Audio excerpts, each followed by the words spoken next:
طبعا انا مهما اتكلمت ومهما قلت انا مش هوفي اي حاجه من ان انا قد ايه بحبك يا ريس. والله العظيم بنحبك، والله العظيم ما احنا مش شايفين مصر من غيرك، والله العظيم مش شايفين مصر من غيرك.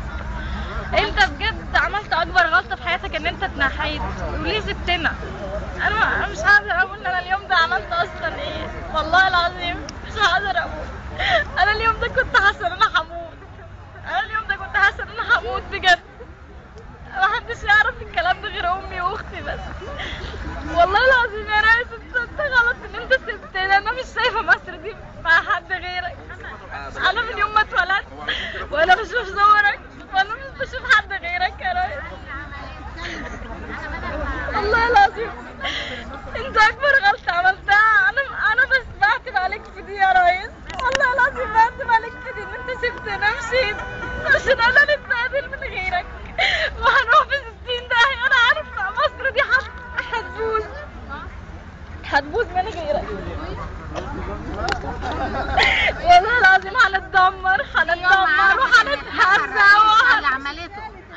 وهيحصل فينا كل حاجه يا ريس انت كنت حامينا منها. والله العظيم هنتدمر. انا بس نفسي اشوفك واقول لك بجد ان انت احسن حاجه حصلت في مصر. ال 15 ولا ال 20 مليون مسيحي كان عايش في خير مبارك، هو اللي كان حاميهم. اوعى حد يقول لا. بتوع ميدان التحرير دول قذوات المسيحيين في مصر جزم، والله اوعى حد يقول لا. وهو هيقولوا ان كمان كنيسه القديسين زي ما بيقولوا ده فرقع لكم ده مين ده اللي فرقع؟